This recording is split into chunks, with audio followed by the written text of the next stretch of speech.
हाँ जी जथेदार साहब, अज तुसी अपने ही घर दे विच मरण वरत ते बैठे हो, आखिर कारण की है?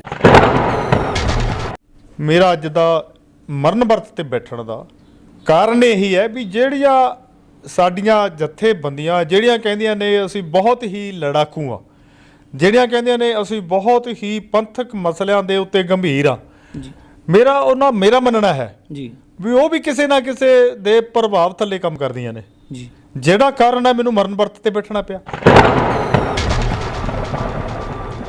ਮਰਨ ਵਰਤ ਤੁਸੀਂ ਜਥੇਦਾਰ ਜੀ ਪਹਿਲਾਂ ਵੀ ਬੈਠੇ ਹੋ, ਕੀ ਤੁਹਾਡਾ ਹੁਣ ਪੱਕਾ ਫੈਸਲਾ ਇਹ ਵੀ ਫੈਸਲਾ ਜਾਂ ਆਰ ਜਾਂ ਪਾਰ ਦੀ ਲੜਾਈ ਹੈ? ਬਿਲਕੁਲ ਆਰ ਜਾਂ ਪਾਰ ਦੀ ਲੜਾਈ ਹੈ। ਸਿੱਖ ਰਾਜਨੀਤਿਕ ਲੋਕਾਂ ਦੀਆਂ ਕੌਲੀਆਂ ਚੱਟਣ ਦੇ ਲਈ ਦੌੜ 'ਚ ਲੱਗੇ ਹੋਏ ਨੇ। ਉਹ ਜਥੇਦਾਰ ਜੀ ਉਂਗਲਾਂ ਤੁਹਾਡੇ ਤੇ ਵੀ ਉੱਠ ਰਹੀਆਂ ਨੇ।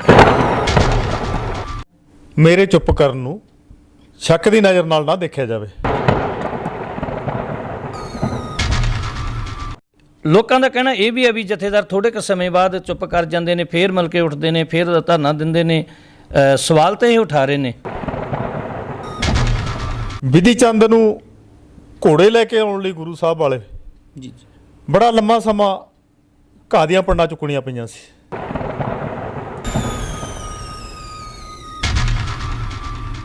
ਕੀ ਤੁਹਾਨੂੰ ਲੱਗਦਾ ਵੀ ਤੁਹਾਡੇ ਮਰਨ ਤੋਂ ਬਾਅਦ ਵੀ ਉਹ ਆਉਣਗੇ? ਮੈਂ ਇੱਕ ਮਨ ਦਾ ਪੱਕਾ ਫੈਸਲਾ ਕਰ ਚੁੱਕਿਆ। ਮੇਰਾ ਇਸ ਦੁਨੀਆ ਦੇ ਉੱਤੇ ਸਿਰਫ ਤੇ ਸਿਰਫ ਸਿੱਖ ਪੰਥ, ਗੁਰੂ ਗ੍ਰੰਥ ਅਤੇ ਗੁਰੂ ਪੰਥ ਦੀਆਂ ਭਾਵਨਾਵਾਂ ਨੇ ਜਿਹੜੀਆਂ ਉਹ ਮੇਰੇ ਹਿਰਦੇ ਦੇ ਵਿੱਚ ਨੇ। ਮੈਂ ਉਹਨਾਂ ਤੇ ਡਟ ਕੇ ਪਹਿਰਾ ਦਿਆਂਗਾ ਅਤੇ ਮੈਨੂੰ ਜਾਨ ਕੁਰਬਾਨ ਕਰਨੀ ਮੇਰੇ ਲਈ, ਮੈਂ ਉਸ ਮਹਿਸੂਸ ਕਰਾਂਗਾ ਮੈਂ ਗੁਰੂ ਕਲਗੀਧਰ ਪਾਤਸ਼ਾਹ ਦੇ ਚਰਨਾਂ ਦੇ ਵਿੱਚ ਪਹੁੰਚ ਗਿਆ।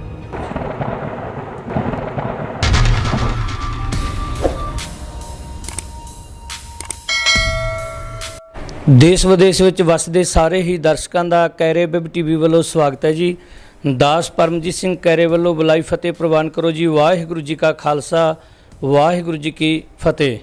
ਜਿੱਥੇ ਜਿੱਥੇ ਵੀ ਗੁਰੂ ਨਾਨਕ ਨਾਮ ਲੇਵਾ ਸਿੱਖ ਸੰਗਤਾਂ ਵਸਦੀਆਂ ਨੇ, ਉਹਨਾਂ ਨੇ ਕਦੇ ਵੀ ਕੋਈ ਵੀ ਗੁਰੂ ਕਾ ਸਿੱਖ ਗੁਰੂ ਦੀ ਨਕਲ, ਗੁਰੂ ਦੀ ਬਰਾਬਰੀ, ਗੁਰੂ ਦੀ ਨਿਰਾਦਰੀ ਕਦੇ ਵੀ ਬਰਦਾਸ਼ਤ ਨਹੀਂ ਕਰਦਾ।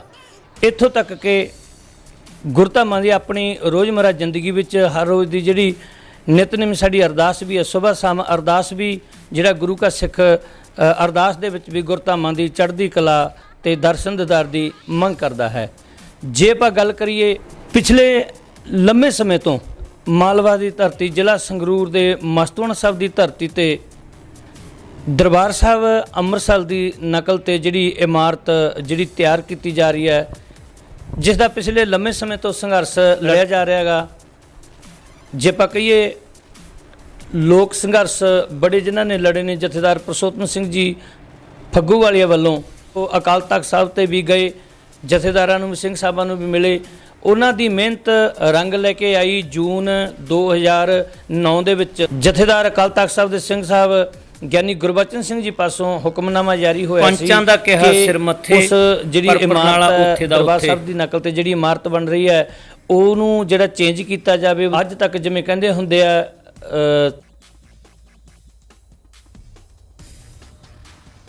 ਸੋ ਇਹਨਾਂ ਗੱਲਾਂ ਨੂੰ ਲੈ ਕੇ ਅੱਜ ਜਥੇਦਾਰ ਪੁਰਸ਼ੋਤਮ ਸਿੰਘ ਜੀ ਫੱਗੂਵਾਲਾ ਆਪਣੇ ਹੀ ਘਰ ਦੇ ਵਿੱਚ ਮਰਨ ਵਰਤ ਤੇ ਬੈਠ ਗਏ ਨੇ।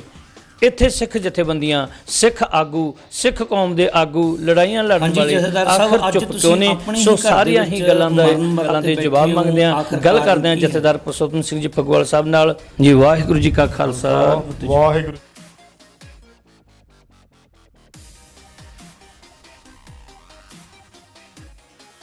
ਮੇਰਾ ਅੱਜ ਦਾ ਮਰਨ ਵਰਤ ਤੇ ਬੈਠਣ ਦਾ ਕਾਰਨ ਇਹੀ ਹੈ ਵੀ ਜਿਹੜੀਆਂ ਸਾਡੀਆਂ ਜਥੇਬੰਦੀਆਂ ਜਿਹੜੀਆਂ ਕਹਿੰਦੀਆਂ ਨੇ ਅਸੀਂ ਬਹੁਤ ਹੀ ਲੜਾਕੂ ਆ, ਜਿਹੜੀਆਂ ਕਹਿੰਦੀਆਂ ਨੇ ਅਸੀਂ ਬਹੁਤ ਹੀ ਪੰਥਕ ਮਸਲਿਆਂ ਦੇ ਉੱਤੇ ਗੰਭੀਰ ਆ, ਮੇਰਾ ਮੰਨਣਾ ਹੈ ਜੀ ਵੀ ਉਹ ਵੀ ਕਿਸੇ ਨਾ ਕਿਸੇ ਦੇ ਪ੍ਰਭਾਵ ਥੱਲੇ ਕੰਮ ਕਰਦੀਆਂ ਨੇ ਜੀ।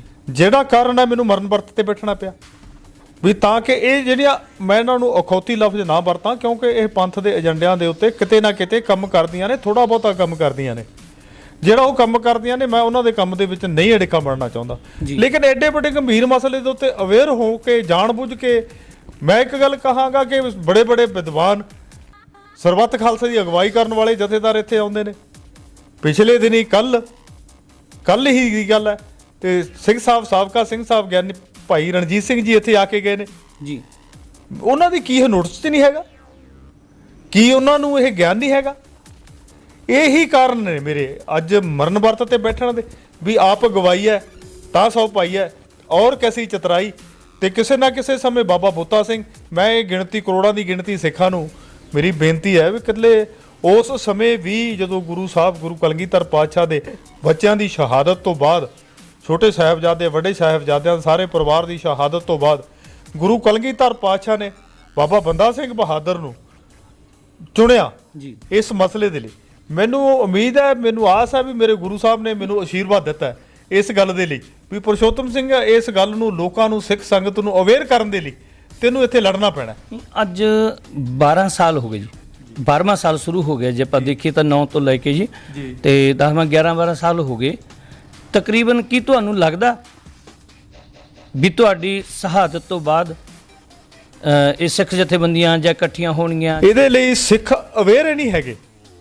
ਸਿੱਖ ਰਾਜਨੀਤਿਕ ਲੋਕਾਂ ਦੀਆਂ ਕੌਲੀਆਂ ਚੱਟਣ ਦੇ ਲਈ ਦੌੜ 'ਚ ਲੱਗੇ ਹੋਏ ਨੇ। ਉਹ ਜਥੇਦਾਰ ਜੀ, ਉਂਗਲਾਂ ਤੁਹਾਡੇ ਤੇ ਵੀ ਉੱਠ ਰਹੀਆਂ ਨੇ।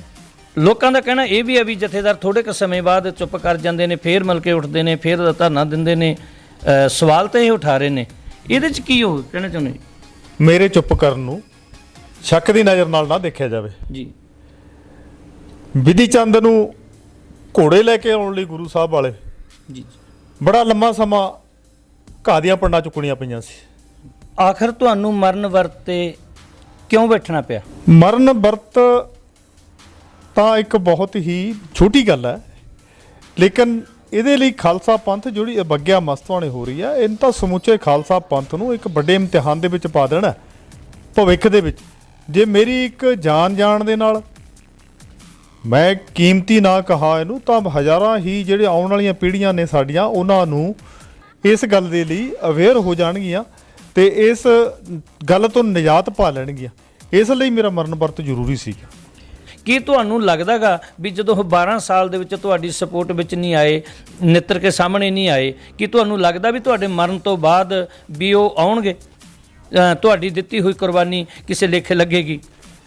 ਕਹਿ ਰਹੇ ਜੀ, ਕੁਰਬਾਨੀ ਵਾਲੀ ਗੱਲ ਕਰਨ ਤੋਂ ਪਹਿਲਾਂ ਸਭ ਤੋਂ ਵੱਡੀ ਗੱਲ ਤਾਂ ਇਹ ਹੈ ਵੀ ਅੱਜ ਮੈਂ ਪਹਿਲਾਂ ਵੀ ਤੁਹਾਨੂੰ ਕਹਿ ਚੁੱਕਿਆ ਵੀ ਇਹ ਸਿਰਫ ਰਾਜਨੀਤਿਕ ਪ੍ਰਭਾਵ ਕਬੂਲ ਚੁੱਕੀਆਂ ਨੇ ਸਾਰੀਆਂ ਜਥੇਬੰਦੀਆਂ। ਉਸ ਰਾਜਨੀਤਿਕ ਪ੍ਰਭਾਵ ਦੇ ਦਾਇਰੇ ਦੇ ਵਿੱਚੋਂ, ਉਸ ਲਛਮਣ ਰੇਖਾ ਦੇ ਵਿੱਚੋਂ ਕੱਢਣ ਦੇ ਲਈ ਹੀ ਮੈਂ ਮਰਨ ਵਰਤ ਤੇ ਬੈਠਾ ਕਿ ਉਹ ਆਪਣੇ ਆਪ ਨੂੰ ਇੱਕ ਪਾਸੇ ਕਰਕੇ ਪੰਥਕ ਪਰੰਪਰਾਵਾਂ ਤੇ ਪਹਿਰਾ ਦੇਣ।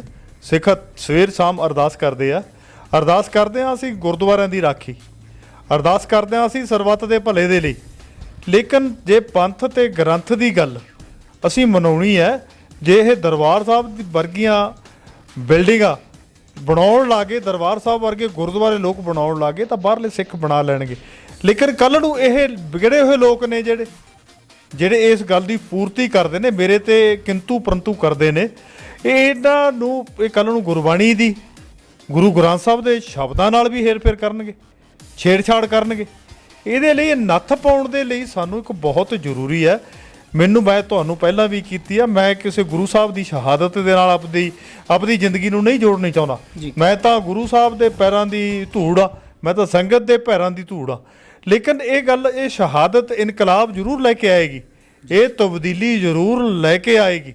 ਇਹਨਾਂ ਲੋਕਾਂ ਦਾ ਸਾਰਿਆਂ ਦਾ ਭਾਂਡਾ ਹੈ ਜਿਹੜਾ, ਜਿਵੇਂ ਅੱਜ ਸਰਦਾਰ ਸੁਖਦੇਵ ਸਿੰਘ ਜੀ ਢੀਂਡਸਾ ਦੀ ਇੱਕ ਗੱਲ ਬੜੀ ਕਲੀਅਰ ਹੋ ਗਈ ਵੀ ਉਹ ਹਰੇਕ ਜਿਹੜਾ ਉਹਨਾਂ ਦਾ ਪ੍ਰੋਗਰਾਮ ਹੈ ਉਹ ਕਾਨਪੁਰ, ਨਾਗਪੁਰ ਤੋਂ ਚੱਲਦਾ ਜੀ। ਤੇ ਅੱਜ ਜਿਹੜੇ ਦੂਸਰੇ ਲੋਕ ਨੇ, ਜੇ ਉਹ ਚੁੱਪ ਨੇ, ਤਾਂ ਇਹ ਉਹਨਾਂ ਦੇ ਮੇਰੇ ਤੇ ਸ਼ੱਕ ਕਰਨ ਦੀਆਂ ਗੱਲਾਂ ਕਰਨ ਵਾਲੇ ਲੋਕ, ਉਹਨਾਂ ਦੇ ਚਿਹਰੇ ਵੀ ਬੇਨਕਾਬ ਹੋ ਜਾਣਗੇ ਵੀ ਇਹ ਕਿਤੇ ਨਾ ਕਿਤੇ ਹਿੰਦੂਤਵ ਏਜੰਡੇ ਦੇ ਥੱਲੇ, ਭਗਵੇਂ ਏਜੰਡੇ ਦੇ ਥੱਲੇ ਕੰਮ ਕਰ ਰਹੇ ਨੇ।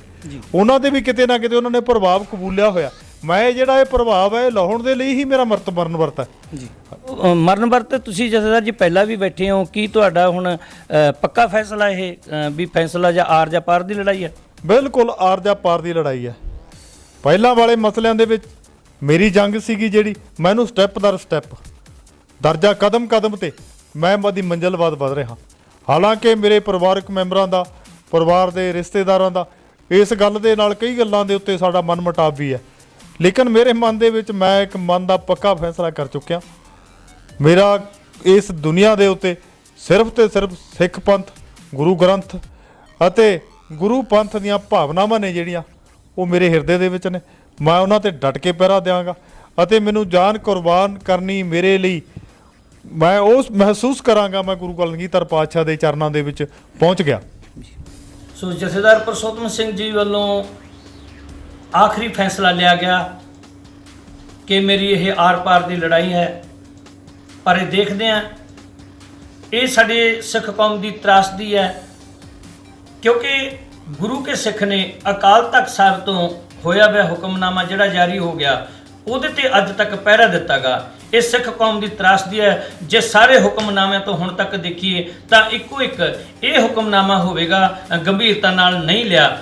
ਇੱਥੇ ਬੜੇ ਸਵਾਲੀਆ ਚਿੰਨ੍ਹ ਖੜੇ ਕਰਦਾ ਉਹਨਾਂ ਪੰਥਕ ਆਗੂਆਂ ਤੇ ਉਹ ਪੰਥਕ ਜਥੇਬੰਦੀਆਂ ਤੇ ਜੋ ਪੰਥ ਦੇ ਆਗੂ ਕਹਾਉਂਦੇ ਨੇ। ਸਾਡੇ ਸਿੱਖ ਕੌਮ ਦੀ ਇਹ ਵੀ ਤਰਾਸਦੀ ਹੈ ਕਿ ਅੱਜ ਵੱਖ-ਵੱਖ ਜਥੇਬੰਦੀਆਂ ਵਿੱਚ ਵੰਡਿਆ ਗਿਆ। ਇਹ ਤਾਂ ਆਉਣ ਵਾਲਾ ਟਾਈਮ ਹੀ ਦੱਸੇਗਾ ਕਿ ਜਥੇਦਾਰ ਸਾਹਿਬ ਵੱਲੋਂ ਇਹ ਸ਼ੁਰੂ ਕੀਤਾ ਹੋਇਆ ਸੰਘਰਸ਼ ਜਿਹੜਾ ਹੁਕਮਨਾਮਾ ਵੀ ਜਾਰੀ ਹੋ ਗਿਆ ਤੇ ਇਹਨਾਂ ਦੀ ਪਿੱਠ ਤੇ ਆ ਕੇ ਕਿਹੜਾ ਪੰਥ ਖੜਦਾਗਾ। ਕੈਮਰਾਮੈਨ ਅਮਰੀਕ ਸਿੰਘ ਲਾਡੀ ਦੇ ਨਾਲ ਦਾਸ ਪਰਮਜੀਤ ਸਿੰਘ ਕਹਿਰੇ। ਵਾਹਿਗੁਰੂ ਜੀ ਕਾ ਖਾਲਸਾ, ਵਾਹਿਗੁਰੂ ਜੀ ਕੀ ਫਤਿਹ।